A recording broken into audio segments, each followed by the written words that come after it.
Just imagine a world where plants only give us oxygen, food and medicine, and now start adding more and more of their gifts back into the mix. In doing that, I realized something troubling about the way we live right now.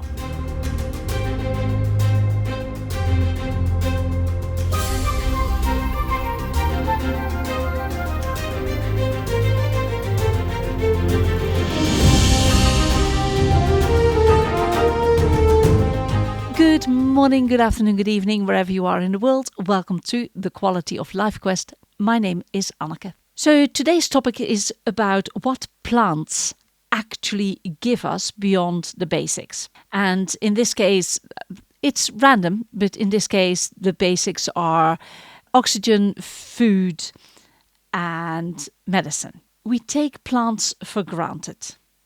And this episode explores what we would lose without them and what we've already lost by becoming very dependent on modern systems. So if you imagine building materials, of course there are people who live in caves. That's brilliant. You don't need plants for that. It keeps you out of the elements. But just about every other traditional building method contains plant materials. Even houses made out of stone have wooden poles to keep the roof up, whatever the material for the roof may be. If it's slate, or sometimes in Great Britain there's huge slabs of stone they put on the roofs. It must weigh a ton, and then some. But even cob houses have got plant materials mixed into the clay. Of course, there are houses that are completely made out of plant materials, like log cabins and the floating houses made out of reeds. But being able to create a shelter in a place where there wasn't a shelter before is absolutely amazing, and most often you need plant materials to do so. It keeps predators out, it regulates the climate a bit, and human civilizations can create settlements and focus on other things than finding natural shelter.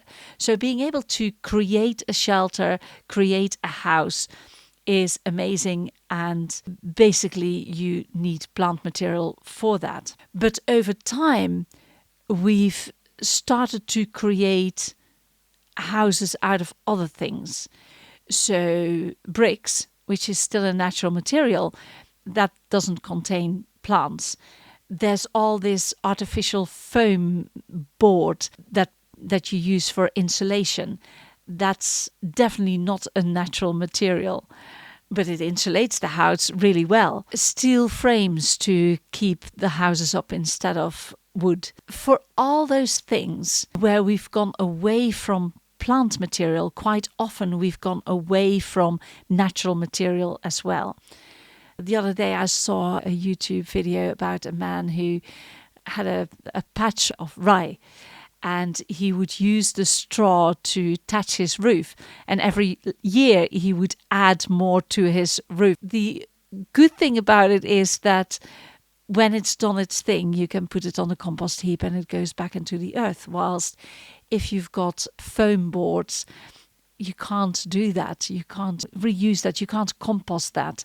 It will kind of live forever, yet not always in a usable form. Whilst stone, like stone houses, that kind of lives forever as well. But if you take down a stone house, you can use the stone for something else. So looking back in the olden days, being able to create settlements where there weren't settlements before is amazing. You used plant materials for that, even if it's to hold up the main structure, like oak frame buildings, which there's still quite a lot about in Great Britain, where you get the nice black and white houses. You know, those beams are made out of plant materials. When you go away from those traditional ways of building houses or structures in general, you gain speed, because it's easier to lay bricks than it is to lay stones. And I'm sure there are some bricklayers around there who say, well, it's not that easy to lay bricks.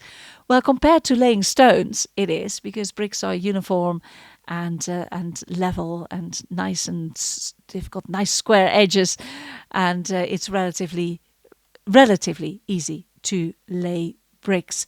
Of course, it is a skill within itself.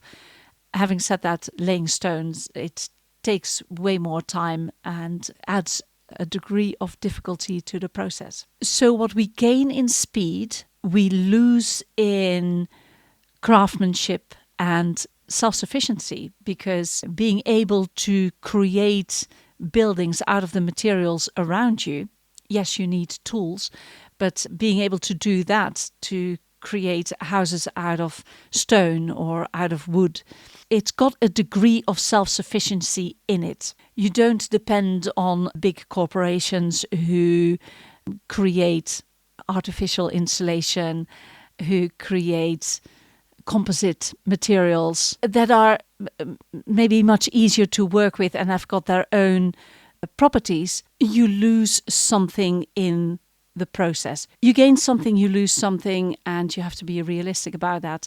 And I think for many years that debate hasn't been had. That thought process only stopped at the advantages, not at the disadvantages. Not that I'm saying that everyone needs to live in a house made out of natural materials. It's just one of those things. What are the thoughts you overthink at 2 a.m.?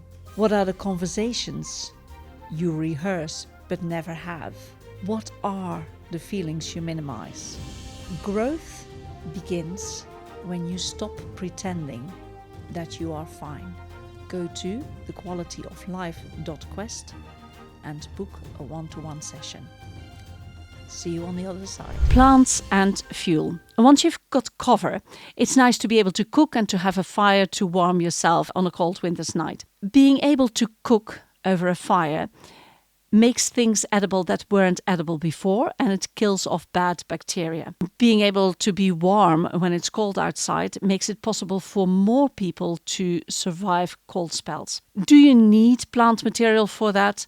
Well, it's an easy way of doing it. You can also use dung, which has got plant material in it, and you can use fossil fuels, but you have to go dig for that.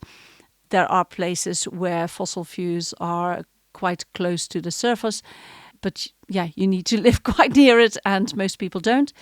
And of course there's peat, which has its own problems of being harvested, because even though it's renewable, it takes a long time to renew, and it's made out of plants. So there you go. Even fossil fuels are made of condensed plants. So I don't know what you would do if you have no plant material.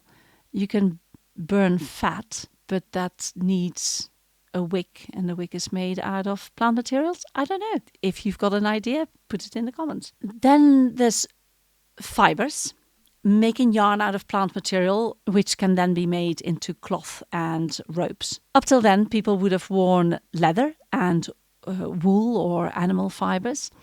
But making leather takes an awful lot. First you need to kill an animal, and then you need to work the hide for a long time to be able to preserve it. And wool can be quite itchy. Depends on what kind of wool you use, or any other animal hair or fibres. But yeah, it can be quite itchy. And silk is exotic in Great Britain. And even if you were to be able to buy silk through the silk route, or nowadays online, it's very expensive. So to be able to wear hemp or linen or nettle or cotton fibres, that must have been quite a change in the daily quality of life. Being able to use rope to bind things together, that must have made a huge step in civilization. You're no longer stuck to how much you can carry loose in your hands or arms. Binding things together meant you're now limited by strength, or being able to bind things together meant that you're now limited by the strength of the rope and muscle power. I'm sure they would also use the strips of leather, but there's a kind of end to that.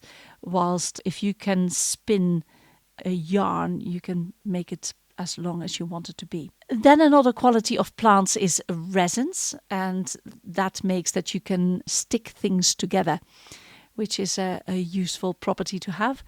You can also burn it as some sort of nice smell. But being able to stick things together, it's very practical. And then, of course, there's paper. How many hides does it take to write a book? And what if you can replace those hides with paper? It's much cheaper and it's quicker to make than vellum. And with that, it becomes a bit easier, cheaper to spread information. I'm not sure paper initially made people's life better, but in modern times where you can just walk into a bookstore and get any information you desire printed on paper for a reasonable price, that's definitely progress.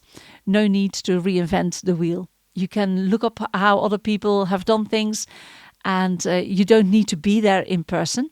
You can put the information on paper and send the paper over, and this can be multiplied.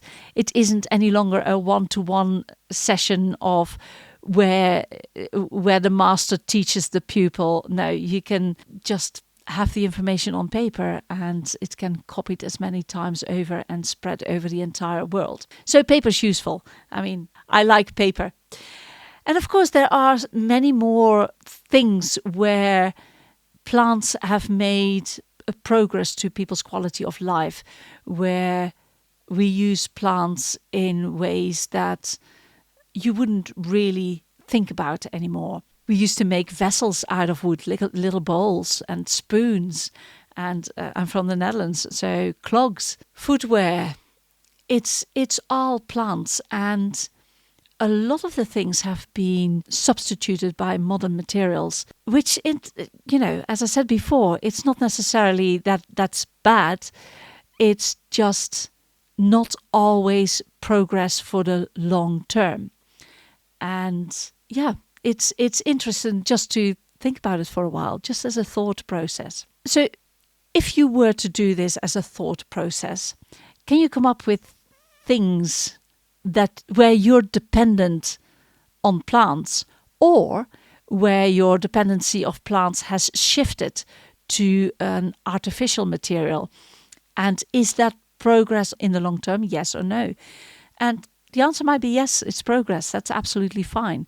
It's just doing the thought process can be interesting. You get certain insights into your own life. Look around you. Look what you use and how you live with that. Would you live differently with a bowl that you've carved out of wood yourself, as opposed to a bowl that you've bought in your local supermarket? Sure, the bowl you bought in the supermarket can most probably go into the dishwasher, and that's progress for you. That's fine. The wooden bowl, there's something about making something with your own hands. I've got a couple of wooden spoons, and I was just very proud that I made it, and it gave me insight to, what do I need as properties for a spoon? The upshot of having a metal spoon is that it can be quite thin, and it's easier to eat soup from a spoon that's thin rather than one that's thick. You would think that the depth of the spoon makes it easier to eat. It doesn't. Deeper does not mean better. You need to be able to scrape the food off your spoon with your upper lip, and if it's a very deep spoon, you can't do that. It's little things like that. It's just trial and error, and lots of people have tried all sorts of things and came to the conclusion that through trial and error there are better materials out there, which doesn't mean that you can't have a nice afternoon carving spoons and making bowls. That's just something about it. By thinking about this for a while, the things you use and the materials they're made of, whether they're plant material or not, you start questioning what is it you actually need versus what you've been told you need. And you might begin reconnecting with skills and materials around you. So let me know in the comments what it is you've come up with. What are the plants you would miss? What are the functions you would miss? I've only mentioned 5 things plants are used for, but there are many more. So just let me know which functions you would miss, or where you could be more creative in your own life using plants. If you like this type of content, please like, subscribe, share. May the road rise up to meet you. Until next time, see you. Bye.